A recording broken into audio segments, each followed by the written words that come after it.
Цих людей тримали в підвалі, у тісних камерах, ображали і принижували, виганяли на нескінченні переклички, змушували співати та віджиматися, імітувати зґвалтування. Але в цьому випадку йдеться не про жорстокі поводження з полоненими і не про жертв диктаторського режиму, а про цілком благополучних студентів з провідного американського університету, над якими знущалися такі ж студенти. Такою жорстокою картиною увійшов в історію Стенфордський тюремний експеримент. Можливо, ви бачили якісь із 3 фільмів, знятих про цей експеримент. 1 німецький і 2 голлівудських. В останньому з них консультантом був сам автор експерименту – соціальний психолог Філіп Зімбардо. Зімбардо часто повторював, що його експеримент найвідоміший за всю історію психології. І це правда. Під час його поїздок по всьому світу, з ким би він не говорив, таксист в Угорщині чи офіціант у Бразилії, всі щось чули про тюремний експеримент. Він досі залишається найбільш цитованим і обговорюваним. Щоправда, в останні роки його обговорюють зовсім не так, як хотів Зімбардо. Більше говорять про проблеми з експериментом і про те, чи можна взагалі його називати експериментом і відносити до науки. Що ж не так із тюремним експериментом Зімбардо. В одному з минулих відео я розповідала про інший суперечливий експеримент, там, де люди за вказівкою вчених били струмом інших людей. Його автор Стенлі Мілгрем хотів пояснити, звідки береться жорстокість. Цікаво, що обидва автори найвідоміших експериментів навчалися в одному класі школи в Нью-Йорку. Саме від свого друга Мілгрема Зімбардо почув ідею, що жорстокості часто винні не люди, а ситуація, в яку їх поставили. В експерименті з ударами струмом за ситуацію відповідав вчений, а люди підкорялися його вказівкам. Зімбардо вирішив розвинути цю ідею, адже в реальному житті не так часто над головою стоїть авторитетна постать і змушує щось робити. Що буде, якщо звичайним, випадковим людям з вулиці дати владу над іншими такими ж людьми? Подивитися зі сторони, як вони будуть діяти. За оголошенням було відібрано 24 студенти. Протестовано на психічну стійкість, і в серпні 1971 року експеримент розпочався. Студентів випадковим чином розділили на 2 групи – охоронців і ув'язнених. В'язницю влаштували в підвальному приміщенні університету. У перший день нічого особливого не відбувалося. Охоронці виводили в'язнів на перекличку і відводили в туалет. Але вже на другий день ув'язнені почали дражнити охоронців і відмовлялися підкорятися. Ті наводили порядок, і дуже швидко сталася ескалація. Бити ув'язнених було заборонено, але в хід пішли всі види ізоляції та принижень. Деякі охоронці проявили себе відвертими садистами. Кількох учасників довелося замінити через нервовий зрив. Ситуація загострилася так швидко, що експеримент довелося завершити достроково. Замість 2 тижнів він тривав лише 6 днів. Хоча потрібно було зупинити його ще раніше. Зімбардо виправдовувався, що занадто захопився і не усвідомив, наскільки далеко все зайшло. Схаменутися йому допомогла його дівчина, яка відвідала їхню так звану в'язницю і була шокована тим, що там відбувається. Ця історія увійшла до фільму. До речі, ця дівчина, яка потім стала його дружиною, це Христина Маслач, теж відомий психолог, фахівець із вигорання. На думку Зімбардо, результати експерименту довели його ідею. У жорстокості знову була винна ситуація. Студенти, які випадково стали охоронцями, відчули владу і стали садистами. Або принаймні проявили жорстокість. У їхньому уявленні саме так мали поводитися охоронці у в'язниці. Вони лише виконували призначену їм роль. Кілька простих дій допомогли створити потрібну ситуацію. Охоронці носили уніформу. Це виділяє в окрему групу, що володіє владою. Ховали очі за темними окулярами. Це дає деякі відчуття анонімності. А в'язнів позбавили імен і називали за номерами. Це дає ефект дегуманізації. Головний висновок. Будь-яких психічно адекватних, неагресивних людей можна за кілька днів перетворити на жорстоких садистів. Саме так стали сприймати результати експерименту, як черговий доказ, що людина – це жорстока тварина, з якою швидко злітає на лід цивілізованості. Але чи справді можна зробити такий висновок з експерименту? Що насправді там сталося? Експеримент зробив професора Зімбардо суперзіркою психології в 70-х. Але критики в нього теж вистачало. Нова хвиля критики з'явилася кілька років тому, коли дослідники покопалися в архівах університету. Насамперед, звісно, критикували за неетичність і жорстокість. Зараз проведення такого експерименту складно уявити. Просто засудять. Цю критику Зімбардо визнавав і казав, що захопився і сам став жертвою ситуації. Наприклад, деяких учасників не відпускали, коли вони відмовлялися продовжувати участь, хоча мали відпустити на першу вимогу. Тобто фактично утримували силою, як у реальній в'язниці. Але далі цікавіше, чому критикують саму суть експерименту. По-перше,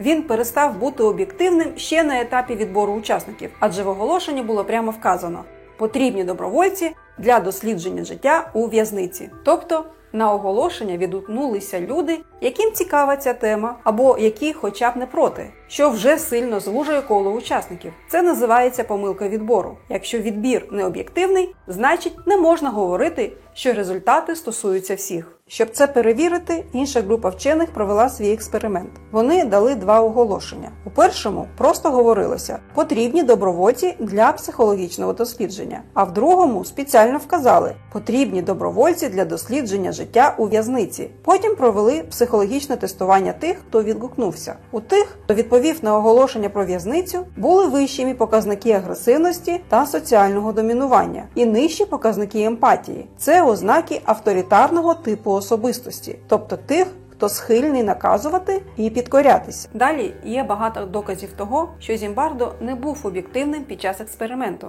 Як мінімум, тому що призначив себе виконувати роль так званого начальника в'язниці. В цей час, початок 70-х у США, час протестів проти війни у В'єтнамі, боротьби за громадянські права і виступів активістів. Зімбардо був одним із таких активістів, а конкретно його цікавила тема реформи тюремної системи. Наприклад, того ж 71-го року стався найбільший тюремний бунт в історії США – бунт у в'язниці Атика. Там внаслідок захоплення заручників загинуло понад 40 осіб. З цього приводу відбулося слухання в Конгресі, де Зімбардо виступив як науковий консультант. Тож його необ'єктивність під час експерименту цілком очевидна. Якщо вчений є одночасно активістом і заздалегідь знає, якого результату хоче домогтися, це проявиться під час експерименту. Сама його присутність у в'язниці створювала тиск на охоронців. Є окремі дослідження на тему того, як зазвичай поводяться учасники подібних досліджень. Типова поведінка для учасників – це допомагати досліднику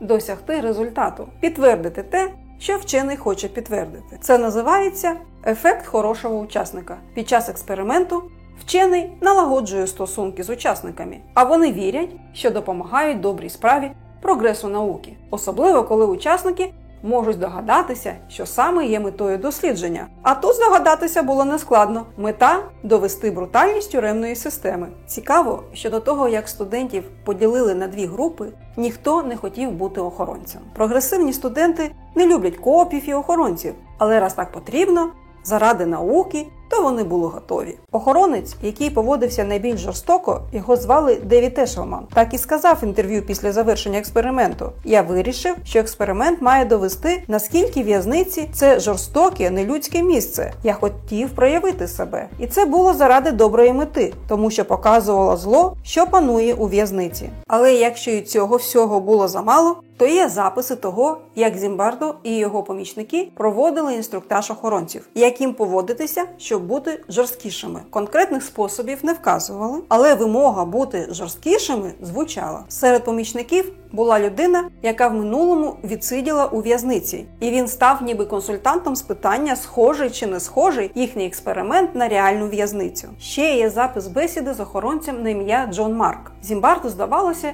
що він занадто спокійний і уникає конфлікту з в'язнями. Тому його потрібно змусити бути жорсткішим. «Давай, зіграй крутого хлопця, у нас тут в'язниця, а ти занадто м'який». Тобто охоронців безпосередньо інструктували і вимагали бути жорсткішими. Після цього якось дивно дивуватись, що експеримент закінчився жестю. Учасники лише виконали те, чого від них чекали. Через усі ці моменти кажуть, що експеримент скоріше можна назвати постановкою, демонстрацією, ніж науковим дослідженням. Психологи й самі використовували слова, пов'язані з театром: імпровізація, рольова гра, симуляція. Зімбардо заздалегідь знав, що хотів показати, а учасники, як актори, лише зіграли те, що від них хотіли. Приклад Ешелмана, який став лідером поганих охоронців, найяскравіший. Решта учасників називали його Джон Вейн, на честь актора, який грав крутих хлопців. Ешелман Фрідман настільки вжився в роль, що зображував південний акцент і говорив діалогами з фільмів. До речі, в коледжі він вивчав акторську майстерність. Зімбардо і його помічники відповідали на критику. Так, погоджувалися вони. Може, учасники і зіграли ролі як актори,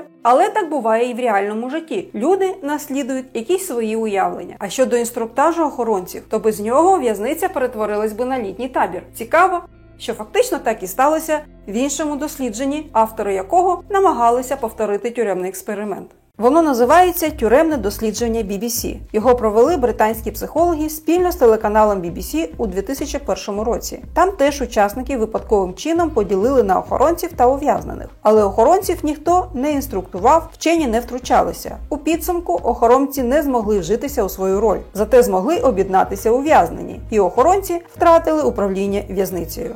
Тобто, в цьому експерименті результат вийшов зовсім не такий, як у Зімбардо. Так, до нього теж є питання. Наприклад, як вплинула на поведінку учасників постійна зйомка телекамерою. Але цей експеримент не менш цікавий, ніж експеримент Зімбардо, хоча набагато менш відомий. Добре. Здавалось, навіть якщо з тюремним експериментом щось не так, але він привернув увагу до проблеми. Чим це погано?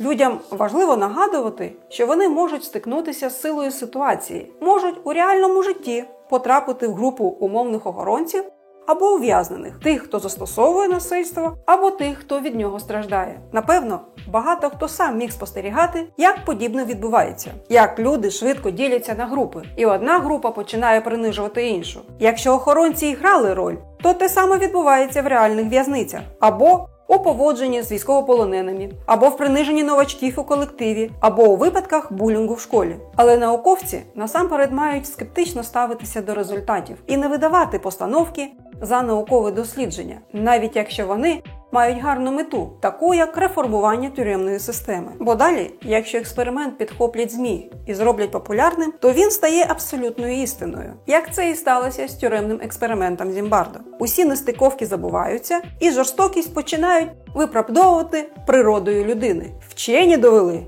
Люди поводяться ось так, а це може стати самовтілюваним пророцтвом. Якщо людям постійно говорити, що вони свині, вони можуть захрюкати. Чому ми легко віримо в історію, яку нам розповів тюремний експеримент? З одного боку, він дає яскраву картинку, створює драму, як у кіно. Недарма він сподобався кіношникам, і за ним зняли 3 фільми. З іншого боку, він перевертає з ніг на голову наше уявлення про себе. Виявляється, ми не ті, ким себе вважаємо. І будь-хто з нас може стати таким же монстром і садистом. Це лякає. Але при цьому експеримент ніби знімає відповідальність за жорстокість. Винні не ми, а ситуація, в яку нас поставили. Роль, яку нам призначили. Важливо пам'ятати, що поведінка людей складніша, і на неї впливає багато чинників. І одного простого пояснення часто недостатньо. А Стенфордський тюремний експеримент залишається цікавим прикладом хоча б для розвитку критичного мислення.